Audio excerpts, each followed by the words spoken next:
మీ ఎలాంటి వ్యాపార ప్రకటనలకైనా వెంటనే మా ఛానల్ సంప్రదించండి. అందరికీ నమస్కారం, నేను శిరీష. వీక్షిస్తున్న ప్రేక్షకులందరికీ శ్రీ పరాభవనామ ఉగాది శుభాకాంక్షలు. ప్రస్తుతం మనతో పాటు ఉన్నారు ప్రముఖ తంత్ర జ్యోతిష్యులు, జ్యోతిష్య రత్న, జ్యోతిష్య సామ్రాట్ చింత రుక్మందర్ గారు. గురుగారితో మాట్లాడదాం. నమస్కారం గురుగారు. మాతృదేవోభవ, పితృదేవోభవ, ఆచార్య దేవోభవ. ఓం నమో మాందేశ్వరాయ నమః. అందరూ బాగుండాలి, అందరికీ మంచి జరగాలి. గురుగారు, ముందుగా మీకు ఉగాది శుభాకాంక్షలు అండి. సంతోషం అండి. మీకు, మన ఛానల్ వీక్షిస్తున్న ప్రేక్షకులకు, రెండు రాష్ట్రాల్లో ఉన్న తెలుగు ప్రజలందరికీ కూడా శ్రీ పరాభవనామ ఉగాది శుభాకాంక్షలు. గురుగారు, ముఖ్యంగా ఉగాది అనగానే మనకు గుర్తుకొచ్చేది షడ్రుచులు, అలాగే ఉగాది పంచాంగం. ముఖ్యంగా ప్రతి ఒక్కరు చూసుకుంటారు ఈ సంవత్సరం అంతా మాకు ఎలా ఉంటుంది, ఆదాయం ఎలా ఉంది, రాజపూజం ఎలా ఉందని చెప్పి. సో ముఖ్యంగా చూసుకుంటే మరి సింహరాశి వారికి ఎలా ఉంటుంది అంటారు, ఎలాంటి జాగ్రత్తలు తీసుకోవచ్చు అంటారండి? ముఖ్యంగా ప్రతి సంవత్సరం ఉగాది పంచాంగం చూసుకునేటప్పుడు ప్రతి ఒక్కరు ఈ సంవత్సరం మన రాశికి ఆదాయం ఎంత, వ్యయం ఎంత, రాజ్యపూజ్యం ఎంత, అవమానం ఎంత అనేటువంటిది ప్రతి ఒక్కరికి ఒక ఆసక్తికరమైన విషయము. దాన్ని చూసుకుంటారు. తర్వాత ఫాలో అవుతారో లేదో మనకు తెలియదు, కానీ దాన్ని మాత్రం ఖచ్చితంగా చూసుకుంటారు. ఈ సంవత్సరం చూస్తే ఆదాయం 5, వ్యయం 5 సమానం, రాజ్యపూజ్యం 7, అవమానం 7, అంతా సమానంగా ఉన్నాయి. అదేవిధంగా ఈ రాశి వారికి చెప్పాలంటే ఈ సంవత్సరం చాలా ప్రత్యేకమైన రాశి, ప్రత్యేకమైన ఫలితాలు ఈ సంవత్సరం సింహరాశి అని చెప్పచ్చు. ఎందుకంటే వీళ్ళకి ప్రస్తుతం అష్టమ శని నడుస్తూ ఉంది. 8లో శని ఉన్నాడు, 7లో రాహు ఉన్నాడు. అంటే రాహు శని ఈ రాశికి బద్ధ శత్రువులు. సింహరాశికి రాహు శని మొదటి శత్రువులు, బద్ధ శత్రువులు, జీవిత పర్యంతం శత్రువులు. అంటే రాహుతో వీళ్ళు ఇబ్బంది పడలేదు, రాశినే చూస్తున్నాడు రాహు. ఎందుకంటే లాభంలో ఉన్న గురువు రాహుని చూస్తున్నాడు, అంటే నియంత్రిస్తున్నాడు. అష్టమంలో శనితో ఇబ్బంది పడుతున్నారు. అదే శని ఏ గ్రహం చూడడం లేదు. ఈ గురువు ఈ రాశికి పంచమాధిపతి, అంటే శుభగ్రహము. అంటే గ్రహరాజు గురువుకి శిష్యుడే కదా. అంటే ఇప్పుడు పూర్వకాల రాజులు ఏం కేవలం గురువులను ఆశ్రయించేవాళ్ళు. అట్లా ఈ రాశికి గురువు శుభగ్రహం. ఆయన లాభంలో ఉంటూ రాహువుని నియంత్రిస్తున్నాడు. ఆయన జూన్ 1 నుంచి వచ్చి మళ్ళీ శనిని చూస్తాడు. అష్టమ శనిని నియంత్రిస్తాడు. అంటే ప్రథమార్థంలో రాహువుని నియంత్రిస్తున్నాడు గురువు, ద్వితీయార్థంలో శనేశ్వరుని నియంత్రిస్తున్నాడు. ద్వితీయార్థంలో అంటే డిసెంబర్ ఆ ప్రాంతంలో రాహువు 6వ స్థానానికి వస్తున్నాడు. అంటే రాహువు మంచి స్థానంలోకి వస్తున్నాడు. సింహరాశికి 6వ ఇంట్లోకి వస్తున్నాడు, దిగ్బలాన్ని పొందుతున్నాడు 6వ ఇంట్లో. అంటే రాహువు 6వ ఇంట్లో ఉంటే పరిస్థితి ఏమంటే శత్రువులు నిలవరు, శత్రువులు లేకుండా చేసేస్తాడు.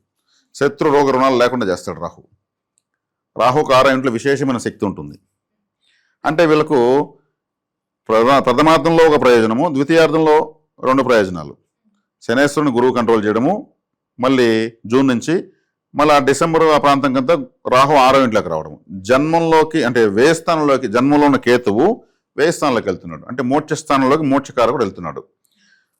గురువు జ్ఞానకారకుడు గురువు మోక్షస్థానంలోకి వస్తున్నాడు, అక్కడ ఉచ్చస్థితి పొందుతున్నాడు. అంటే వీళ్ళకు దైవబలం పెరిగిపోతామని అర్థం.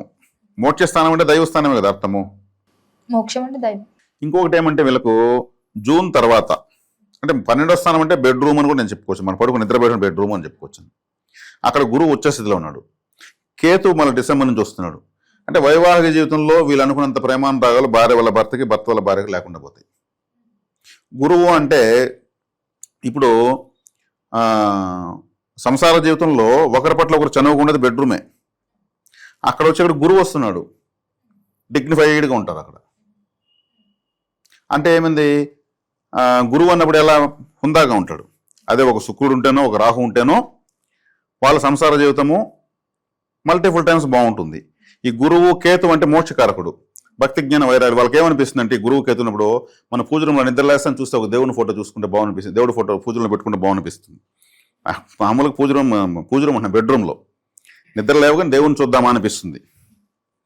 బెడ్రూమ్లో దేవుడి ఫోటోలు పెట్టకూడదు, పూజ రూమ్లో పెట్టాలి. కానీ ఇక్కడ గురువు కేతు వచ్చే కాడికి వీళ్ళకు కాస్త భక్తి జ్ఞానం వైరాగ్యం పెరుగుతుంది. అంటే వాళ్ళు ఆ క్వాలిటీస్ ఇస్తారు. అదొకటి చిన్న అన్కంఫర్ట్, అంత ఇంకేం లేదు. ఇక ఇతరత్ర చూసుకుంటే కొద్ది కాలం ఇబ్బందిగా ఉన్నా కానీ మళ్ళీ గ్రహస్థితి పుంజుకుంటుంది. క్యాలిక్యులేషన్స్ వేరే విధంగా తగులుతూ వీళ్ళకి బెనిఫిట్గా ఉంది. జనరల్గానే సింహరాశి వాళ్ళు ధీమా ఎక్కువ, వీళ్ళపైన వీళ్ళకి నమ్మకం ఎక్కువ. నాకు అన్నీ జరుగుతాయి, నేను అన్నీ సాధిస్తాననేటువంటి క్వాలిటీ బై బర్త్ ఉంటుంది. గ్రహరాజు సూర్యుడు కదా, సింహరాశి. సింహం అంటేనే అది నడకే స్టైల్ వేరు. మన సాక్షాత్ భారతదేశమే 4 తల సింహాన్ని పెట్టుకునింది. భారతీయుడు 4 తల సింహం అంటే 4 వైపులా సింహావలోకనంతో బతికేవాడిని అర్థం. ఆ రాసే ఇది. కానీ వీళ్ళకి అదే ఒక విధంగా మైనస్. వీళ్ళ పొగిడితే ఏమైనా చేసేస్తారు. నువ్వు అంతటోడు మింతటోడు అంటే బీగాలు ఇచ్చేస్తారు, సంతకాలు పెడేస్తారు, ఇంకేమైనా దాన ధర్మాలు చేస్తారు, అన్నీ చేస్తారు. తిరిగి వీళ్ళు వాళ్ళని సహాయం అడగలేరు. నేనేంది వాళ్ళని అడిగేది అనే దాంట్లో నష్టపోతారు. పొగడ్తలకు పడిపోతుంటారు ఎక్కువగా. రాజకీయ ఆపేక్ష అభిలాష ఎక్కువ ఉంటుంది. కాబట్టి ఇప్పుడు రాజకీయ రంగంలో ఉన్న వాళ్ళకు కూడా ఒక వ్యూహాత్మకమైన బెనిఫిట్ ఉంటుంది వీళ్ళకు.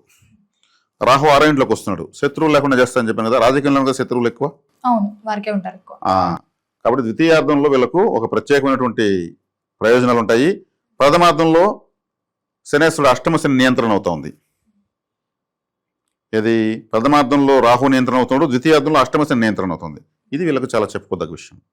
కానీ ద్వితీయార్థంలో రాహువుని శనిని 2 ప్రథమార్థ ద్వితీయార్థాలు గురువు కంట్రోల్ చేయడమే చాలా ప్రత్యేకమైనటువంటి గ్రహ సంపత్తి. వీళ్ళకు మోక్షస్థానంలోకి గురువు కేతు వస్తున్నారు కాబట్టి వీళ్ళు కూడా తీర్థయాత్రలు చేస్తే చాలా మంచిది. తీర్థయాత్రలు అంటే తీర్థంతో ఆ యాత్ర చెప్పారు. తీర్థం అంటే ఏమి?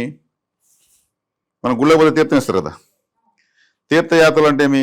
ఎన్నో ఆలయాల్లో వెళ్ళి తీర్థం తాగేది, ఎన్నో పోయేసి నదుల్లో మునగడము, పుణ్య నదీ స్నానాలు చేయడము, అవన్నీ కూడా జలమే కదా. అడంతా మునిగిలేసి అవి బాటల్లో తెచ్చుకుని అందరికి పంచడము, కడుపుకు తీసుకోవడము, ఇదే తీర్థయాత్రలు అంటారు. ఆలయ యాత్ర అని కూడా చెప్పరు. పలు రకాల తీర్థయాత్రలు చేసేదానికి. అది కూడా 12వ స్థానం జలస్థానమే, కర్కాటకం జలరాశి. అక్కడ గురువు వచ్చి పడుతున్నాడు. కాబట్టి పలు రకాల తీర్థయాత్రలు పుణ్యక్షేత్రాలు సందర్శిస్తే వీళ్ళకు విశేష రాజయోగము. కాబట్టి తీర్థయాత్రలు చేసే వాళ్ళకు బెడ్ కంఫర్ట్స్ కావాలని ఆలోచిస్తారా? దేవుడు భక్తి చింతన ఇది పెరిగిపోతుంది. కాబట్టి పుణ్యక్షేత్రాలు తిరిగి వస్తే మనకు అది జరుగుతాయి ఇది జరుగుతాయి ఉంటుంది. కాబట్టి కాస్త వైవాహిక జీవితంలో ఉన్నటువంటి దశలో ఉన్న వాళ్ళకు మాత్రం కొంచెం అన్కంఫర్ట్గా ఉంటుంది. అంతేగాని మిగిలిన వాళ్ళకు పెద్దవాళ్ళకంతా చాలా బాగుంటుంది. ముఖ్యంగా గురుగారు మరి మొదటి 6 నెలలు ఎలా ఉంటుందంటారు? మొదటి 6 నెలలు చెప్తున్నా కదా. మొదటి ప్రథమార్థంలో ఒక బెనిఫిట్ ఉంటే ఒక హెడ్ఏక్ ఉంది, ద్వితీయార్థంలో ఇంకో బెనిఫిట్ ఉంటే ఇంకో హెడ్ఏక్ ఉంది. ప్రథమార్థంలో గురువు లాభంలో ఉన్నాడు, మంచిదే.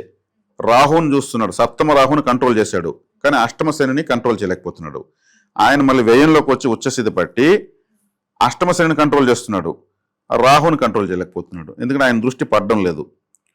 ఒక ప్లస్ ఉంటే ఒక మైనస్ ఉంది.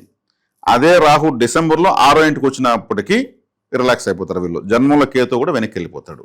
ఈ 4 గ్రహాలే చాలు మనము చెప్పేయచ్చు జీవితాన్ని.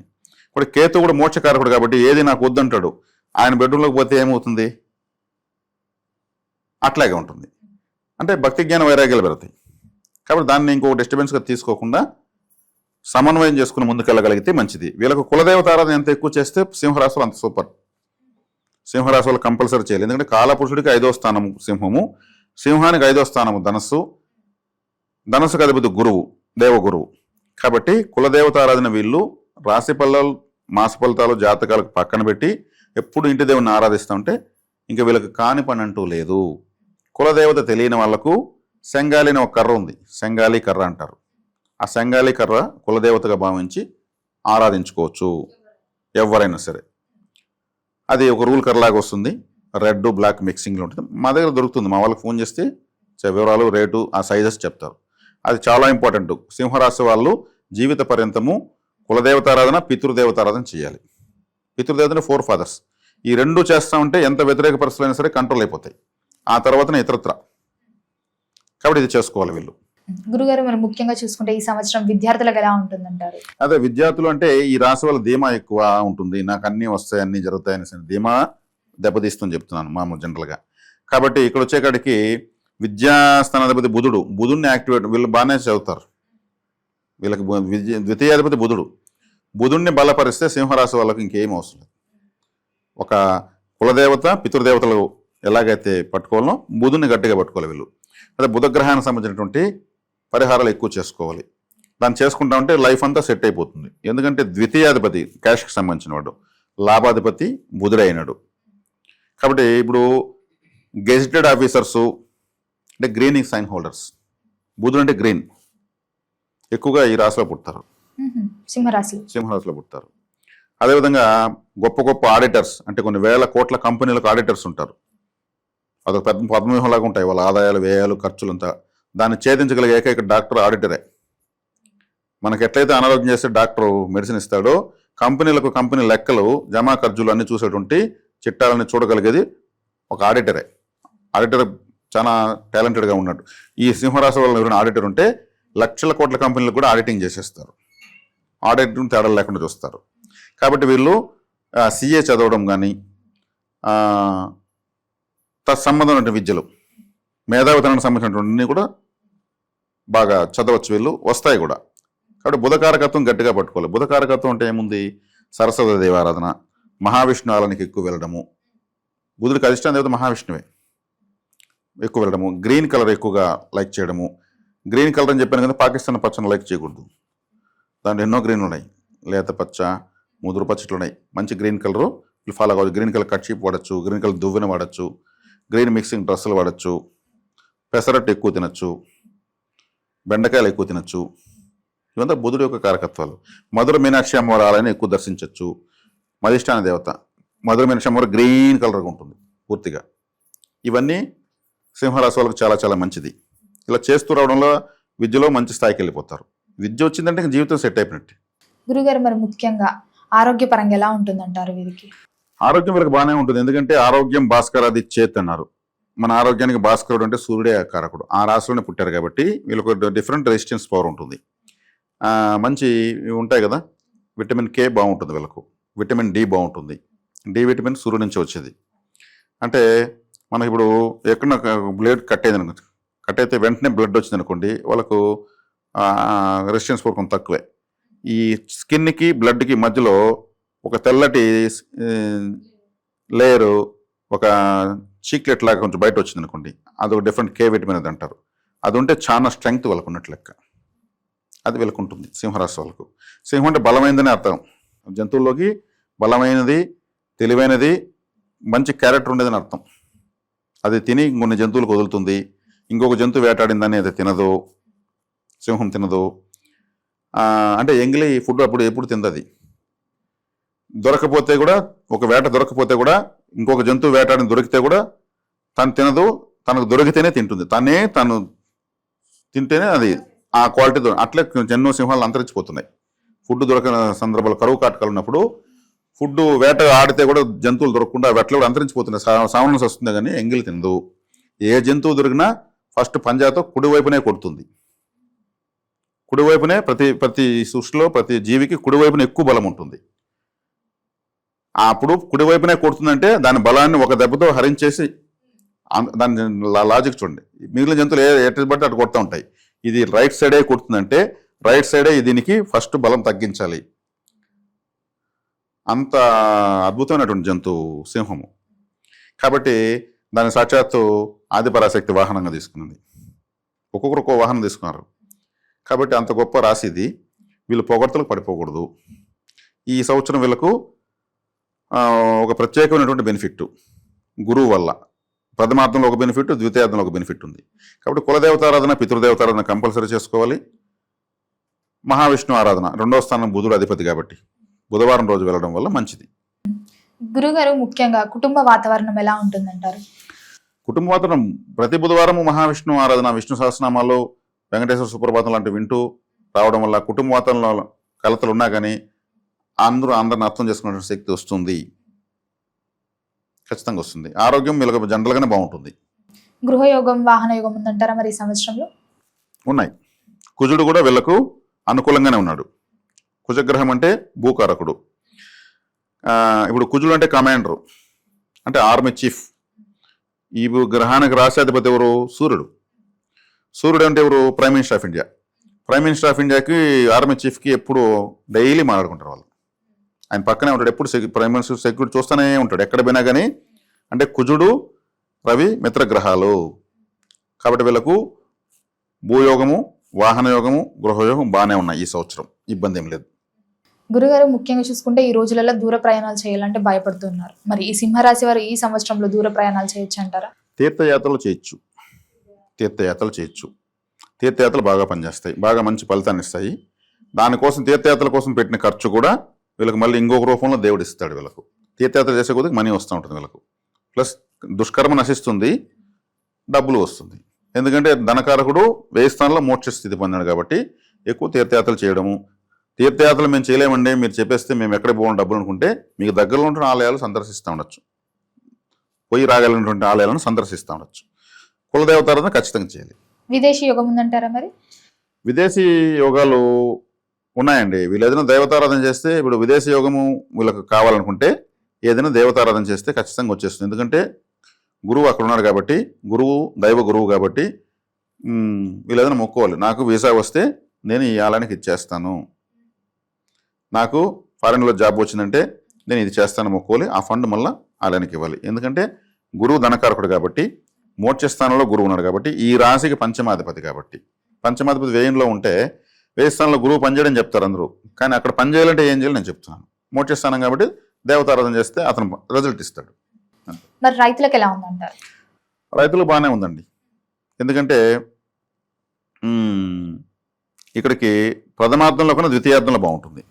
Second half.